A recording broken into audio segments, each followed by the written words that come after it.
Assalamualaikum warahmatullahi wabarakatuh.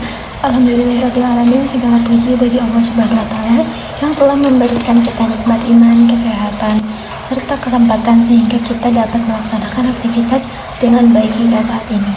Salawat serta salam semoga senantiasa tercurah kepada junjungan kita Nabi Muhammad SAW, kepada keluarga, sahabat, dan seluruh umatnya hingga akhir zaman. Perkenalkan, nama saya Bisyasi Rizky dari kelas MB 4908. Pada kesempatan kali ini saya akan mempresentasikan tugas besar UTS Pendidikan Agama Islam dengan judul studi kasus dilema sang arsitek muda. Adapun tujuan dari presentasi ini adalah untuk menganalisis permasalahan yang terdapat dalam kasus tersebut serta membagikan solusi berdasarkan Al-Quran, hadis, dan pandangan para ulama. Nah, di sini saya akan menjelaskan secara singkat kasus tersebut, yaitu yang dimana studi kasus ini menceritakan seorang arsitek muda yang bernama Farhan yang telah mencapai kesuksesan dalam karirnya. Namun di balik kesuksesan tersebut ia mengalami krisis identitas dan merasakan kehampaan dalam hidupnya. Farhan kemudian mulai mencari makna hidup melalui pendekatan spiritual seperti mendekati Allah Subhanahu wa Ta'ala itu gimana sih. Nah, lalu ia juga memperbaiki keimanannya, mulai disiplin dalam beribadah serta meningkatkan kepedulian sosial. Namun dalam perjalanannya Farhan dihadapkan dengan pada beberapa dilema, terutama dalam pekerjaannya yang berpotensi bertentangan dengan nilai-nilai Islam serta konflik sosial di tempat kerja yang melibatkan perbedaan keyakinan. Nah, dalam kasus tersebut saya mengidentifikasi masalahnya yang berdasarkan analisis terhadap kasus tersebut. Terdapat beberapa permasalahan utama yang sudah saya diidentifikasi, yaitu yang pertama adalah krisis identitas dan kehilangan makna hidup. Yang kedua itu proses penguatan akidah atau keimanan kepada Allah Subhanahu wa Ta'ala. Yang ketiga itu implementasi ibadah sebagai bentuk penghambaan diri. Nah, yang keempat itu dilema etika profesi dalam perspektif Islam. Yang kelima itu penggunaan sumber hukum Islam dalam pengambilan keputusan. Dan yang terakhir konflik sosial antar umat beragama di lingkungan kerja. Nah, setelah saya tadi mengidentifikasi masalahnya, lanjut saya akan membahas satu-satu identifikasi masalah tersebut. Yang ke satu itu terdapat krisis identitas dan hakikat tujuan hidup. Nah, permasalahan pertama yang dialami Farhan adalah krisis identitas, yaitu kondisi ketika seseorang kehilangan arah dan tujuan hidup. Meskipun secara materi telah tercapai, dalam Islam tujuan hidup manusia telah dijelaskan secara jelas dalam Al-Quran, yaitu untuk beribadah kepada Allah Subhanahu wa Ta'ala, yang dimana salah satunya itu ada dalam Quran surat Ar-Rod ayat 28 yang dimana bunyi Bismillahirrahmanirrahim. Allazina amanu wa tatma'innu qulubuhum bi dzikrillah ala bi dzikrillahi tatma'innul qulub, yaitu yang artinya orang-orang yang beriman dan hati mereka menjadi tentram dengan mengingat Allah. Ingatlah bahwa hanya dengan mengingat Allah hati akan selalu tentram. Itu teman-teman. Nah, dari ayat tersebut dapat dipahami bahwa ketenangan batin tidak dapat diperoleh hanya dari pencapaian materi, melainkan dari kedekatan Allah dengan Allah Subhanahu wa Ta'ala. Dengan demikian, krisis yang dialami Farhan merupakan konsekuensi dari ketidakseimbangan antara aspek duniawi dan spiritual. Seperti itu. Selanjutnya yang kedua itu penguatan akidah dan tauhid. Langkah Farhan untuk kembali mengenal Tuhan merupakan bagian dari proses penguatan akidah, khususnya dalam memahami tauhid. Karena tauhid merupakan dasar utama dalam Islam yang menegaskan bahwa hanya Allah satu-satunya yang layak disembah. Seperti dalam Al-Quran surat Al-Baqarah ayat 21, yaitu Allah berfirman, Ya ayyuhan nasu ubudu rabbakumul ladzi khalaqakum walladzina min qablikum la'allakum tattaqun, yang dimana artinya itu, wahai manusia, sembahlah Tuhanmu yang telah menciptakanmu dan orang-orang sebelum kamu agar kamu bertakwa. Nah, selain itu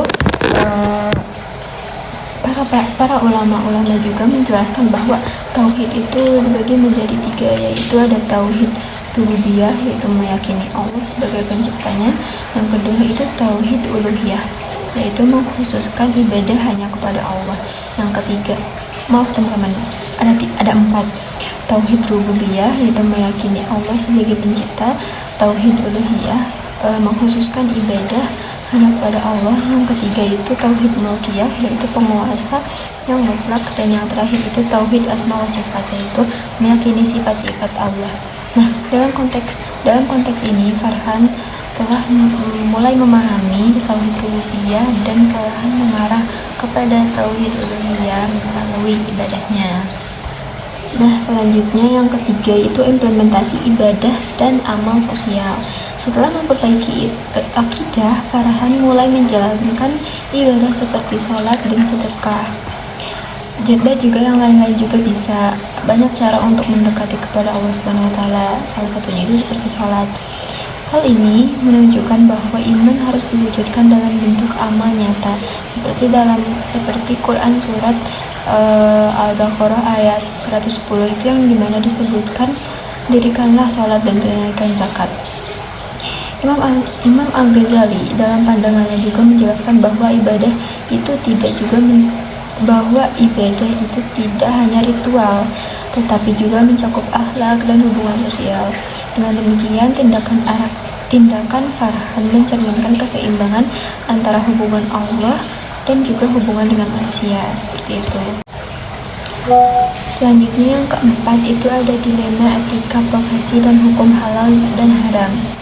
Permasalahan berikutnya adalah dilema Farhan dalam pekerjaannya, yaitu ketika ia diminta merancang bangunan yang secara fungsi bertentangan dengan nilai-nilai Islam. Dalam Quran surat Al-Maidah ayat 2, Allah berfirman yang pada intinya itu, dan janganlah kamu tolong-menolong dalam dosa dan permusuhan. Ayat ini menjadi dasar bahwa seorang muslim itu tidak boleh terlibat sama sekali dalam aktivitas yang mendukung kemaksiatan, meskipun secara tidak langsung. Menurut para ulama juga seperti Imam Nawawi, pekerjaan yang berkontribusi pada perbuatan haram hukumnya juga menjadi haram. Oleh karena itu, Farhan harus mempertimbangkannya untuk menolak proyek tersebut jika jelas bertentangan dengan syariat Islam. Yang selanjutnya itu yang kelima, sumber hukum Islam dalam pengambilan keputusan. Langkah Farhan dalam mencari dasar hukum menunjukkan bahwa ia menggunakan metode yang benar dalam Islam. Nah, sumber hukum Islam itu meliputi Al-Quran, hadis, dan ijtihad. Hal ini sesuai dengan hadis tentang Muaz bin Jabal ketika Rasulullah SAW bertanya bagaimana ia akan memutuskan suatu perkara. Pendekatan ini menunjukkan bahwa Islam memberikan sistem yang bagus dalam menyelesaikan masalah kehidupan, termasuk dalam dunia profesional. Nah, lalu yang keenam itu konflik antar agama. Permasalahan terakhir adalah konflik penggunaan ruang ibadah di tempat kerja yang melibatkan perbedaan keyakinan. Dalam Islam, toleransi merupakan nilai penting dalam kehidupan bermasyarakat, seperti dalam Quran surat Al-Qafir ayat 6 yang dimana bunyinya itu lakum dinukum waliyadin, yang artinya itu untukmu agamamu dan untukku agamaku. Nah, menurut Yusuf Al-Qaradawi, toleransi dalam Islam tidak berarti mencampur adukan akidah. tetapi menghormati perbedaan tanpa mengorbankan prinsip keimanan. Dalam hal ini, Farhan sebagai pemimpin harus bersikap adil, bijaksana, dan mampu menciptakan solusi yang tidak merugikan pihak manapun, seperti membuat jadwal penggunaan ruang ibadah secara adil. Nah, jadi untuk kesimpulannya itu, berdasarkan seluruh pembahasan yang telah dipaparkan oleh saya, dapat dipahami bahwa perjalanan hidup Farhan mencerminkan pentingnya keseimbangan antara pencapaian dunia dan kebutuhan spiritual. Kesuksesan materi yang tidak diiringi dengan keimanan dan kedekatan kepada Allah Subhanahu wa Ta'ala dapat menimbulkan kehampaan dalam diri seseorang. Oleh karena itu, Islam hadir sebagai pedoman hidup yang memberikan arah dan makna, tidak hanya dalam aspek ibadah, tetapi juga dalam menghadapi berbagai persoalan kehidupan, termasuk dalam dunia pekerjaan maupun itu hubungan sosial. Melalui proses penguatan akidah, pelaksanaan ibadah seperti penerapan nilai-nilai syariat dalam kehidupan sehari-hari, seorang muslim dapat menjalani hidup dengan lebih terarah, tenang, dan penuh makna. Selain itu, dapat menghadapi dilema dan konflik, baik dalam pekerjaan maupun dalam interaksi antar umat beragama. Diperlukan sikap bijaksana, adil, serta menjunjung nilai tinggi toleransi tanpa mengorbankan prinsip keimanan. Dengan demikian, studi kasus ini menunjukkan bahwa nilai-nilai Islam memiliki peran yang sangat penting dalam membentuk pribadi yang tidak hanya sukses secara duniawi, tetapi juga memiliki ketenangan batin, integritas, dan tanggung jawab dalam menjalankan kehidupan. Demikian yang dapat saya sampaikan dalam presentasi ini. Semoga pembahasan ini dapat memberikan pemahaman yang lebih mendalam mengenai penerapan nilai-nilai Islam dalam kehidupan sehari-hari. Saya mohon maaf apabila terdapat kekurangan atau ada kesalahan dalam penyampaian. Wassalamualaikum warahmatullahi wabarakatuh. Terima kasih.